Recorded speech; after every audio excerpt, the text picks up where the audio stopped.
Damn, dog. I thought people loved Harris's campaigning. I thought that they thought that she was fucking hot shit. That's crazy. I wonder why people are saying that. Anyway. Let's take a look. Let's do some poll watch and we'll talk about Seltzer.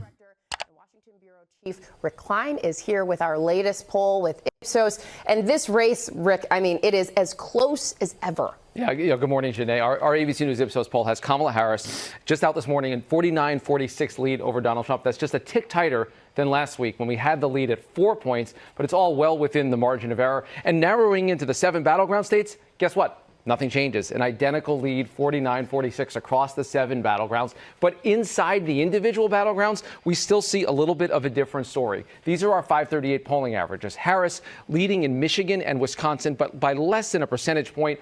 Right now, trailing narrowly in the polling averages everywhere else, including Arizona. That's 2.5 points. But again, all of this is within any polling margin of error, and there's new polls even out this morning that would suggest a tighter race, even if that's possible here. And there are signs of discontent everywhere, particularly among voters for Donald Trump. But among all voters, 74% say that the country is on the wrong track going into Election Day. That includes half of Harris supporters, and wait for it, 98% of Trump voters say we are on the wrong track as a country. And 60% of voters say they are still dissatisfied with the candidates. And we finally found an area of bipartisan unity. 61% of Harris supporters and 57% of Trump supporters agree that they are dissatisfied with the candidates they are voting. Damn, dog. Damn, dog. I thought people loved Harris's campaigning. I thought that they thought that she was fucking hot shit. That's crazy. I wonder why people are saying that. I wonder how we got here again, dude. How the fuck did that happen? Now, listen, and I've repeated this time and time again. She is not Hillary Clinton, okay? She doesn't have the metric ton of dissatisfaction, distaste, anger, resentment, hatred, and conspiracy theories that Hillary Clinton had, which is why it was fucking insane for the Democratic Party to be like, this is the candidate, and you're going to shut the fuck up, and you're going to vote for her. Okay? She didn't have that. She doesn't have that, which is why, you know, this is not the end-all, be-all, okay? It's not the worst thing. She, however, is not a very good campaigner. She's just not. She's not very, doesn't have a lot of riz. She's black. America's racist. Oh, no, for sure. That definitely plays a role. America's also sexist, too. But guess what? Guess what? What do I always tell incels? Okay? You don't look at the situation. You don't look at a situation that's like built against you and turn around and say, well, any guy can be 7. I do say that. You got to play to your advantages and you got to overcome your disadvantages, you know? That's it. I would never be like, oh, this person is a black woman, so she shouldn't run for president, especially if they have dope policies. You know what I mean? It don't matter. Like what? You think she didn't realize that America was racist and that she was a black woman running in a racist country? No, of course she knows that. What the fuck? That's precisely the reason why she didn't do the I'm with her style bullshit in the way that Hillary Clinton did. Okay? I don't think the race is going to be close. I don't understand why they don't factor in the Supreme Court and Congress when they talk about the country being on the wrong track. No. Country being on the wrong track is an understandable predicament, understandable position for people to take. I mean, do you think the country's on the right track? I don't. You know what I mean? I don't think the country's on the right track. I get it. I get why people say that. Because it's not on the right track. This fucking, the wheels have fallen off this bitch. Voting on this week. Wow. And Rick, as for the battleground states, what are the candidates eyeing? You consistently said that Hillary ran a bullshit campaign. What was it about her that made you a supporter of her back in the day? What do you mean? I was incredibly critical of Hillary Clinton and talked about how dog shit she was. But I also understood what it would look like for Donald Trump to be president. And I was right. And that's why I was like, yeah, no, you can't. You know, I like that you said a major supporter of Hillary Clinton. I was like, no, this is unacceptable. You cannot have Donald Trump become president. That is devastating. That is devastating for the country's future. And I was right. Okay.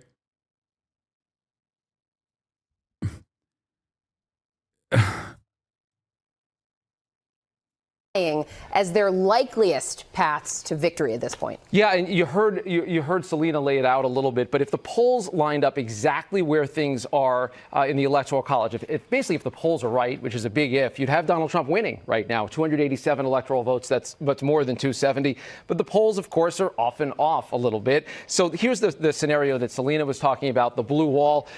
Wisconsin, Michigan, and Pennsylvania, if they all go for Kamala Harris, that is 270 electoral votes exactly. That means the presidency for her. For Donald Trump, a couple of different paths, but the likeliest, let's say he carries Nevada and Arizona, where he's been leading in the polling averages, Georgia and North Carolina in the South, historically more Republican. He just needs one more state, and it could be any of the big three. Pennsylvania, the likeliest and the biggest prize. That is the biggest battleground, and it is close to a must-win as we see for both candidates. There's agreement on that this year as well. And Rick, we were talking about this behind the scenes this morning, that poll out of Iowa that now shows Harris leapfrogging, leading Trump. 3%. What can we?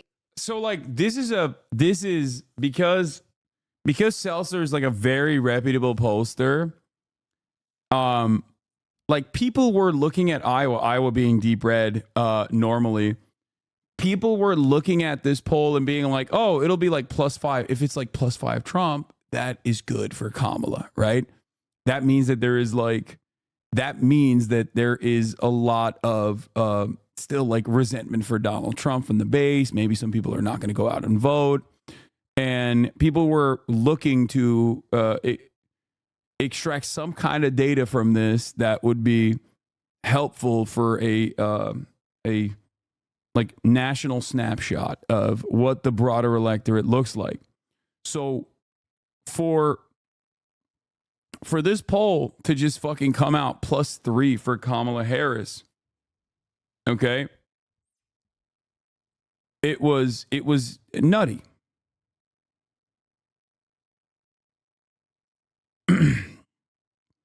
Guy for interpreting the Iowa Seltzer poll: Trump +0 to 5, great sign for Harris. Trump 6 to 7, solid result for Harris. Trump 8 to 9, +8 to 9, neutral. Mirrors close Rust Belt polling. Trump +10, not good for Harris. Anything more than 12 and is Jover. This is before the poll came out. That's what the analysis was, because Iowa is supposed to be super red. Well, maybe not super red, but red enough. Iowa allowing huge innovations in fuck-ass map science.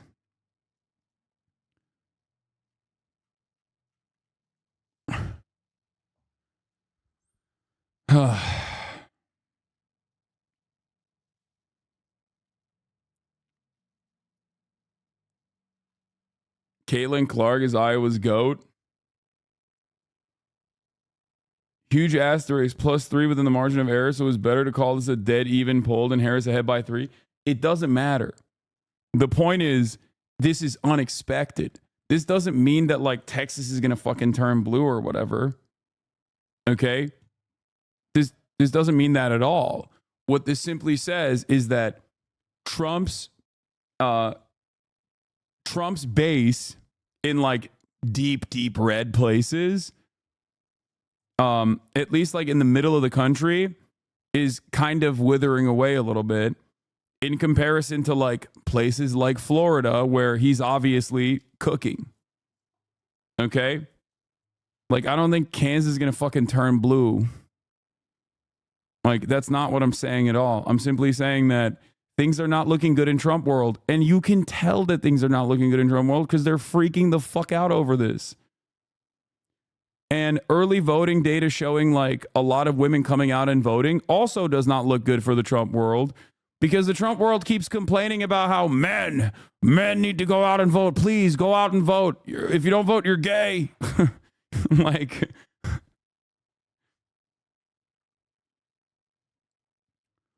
Iowa voters in 2024 for some reason.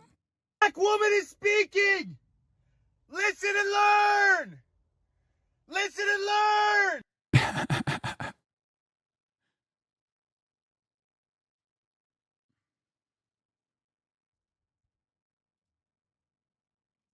Let's continue. Glean from that. Yeah, well, just for starters, remember where Iowa landed last time. That was not particularly close, about an 8 or 9 point win for Donald Trump. And it's possible that this poll is on to something powerful. It could be an outlier, it could be off. But if it's right, not just about Iowa, but about some other upper Midwestern states like Wisconsin and Michigan, if we start to see women break more heavily toward Kamala Harris, that might change the landscape on election night. We'll have to wait and see, Janae. Very interesting. Rick, thank you so much. Yeah, News. Oh man, libs are libbing the fuck up. You can tell the right wing doesn't think they're doing well. Your boy Alex Jones is back. Yeah, that's dude. You know. Oh my god, he looks extra red. He kind of looks better now than he ever has, but also in this video he looks super red. Other key findings in the Iowa poll: independent women back Harris by a 28-point margin. Senior women support her by more than a 2-to-1 margin, 63% to 28%. 97% of them support Harris, while only 89% of Republicans support Trump.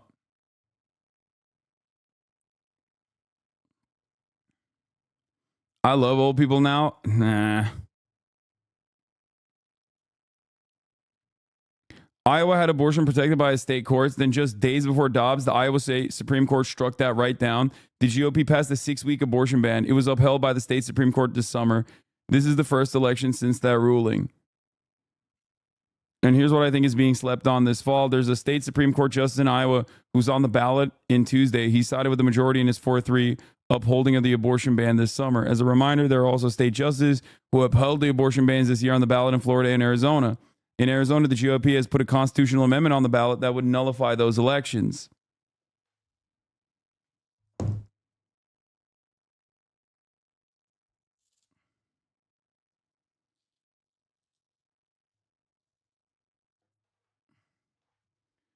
If Kamala wins white women vote, it is an abortion. She should think it's Taylor Swift. No, dude. 80-year-old women are not voting for Kamala Harris because of fucking Taylor Swift. They're not playing in their abortion ads. Dr. Davis, what do I do? John, she needs an abortion or she's going to die from the pregnancy. Sorry, that's not happening. What are you doing? Who are you? I'm your Republican congressman.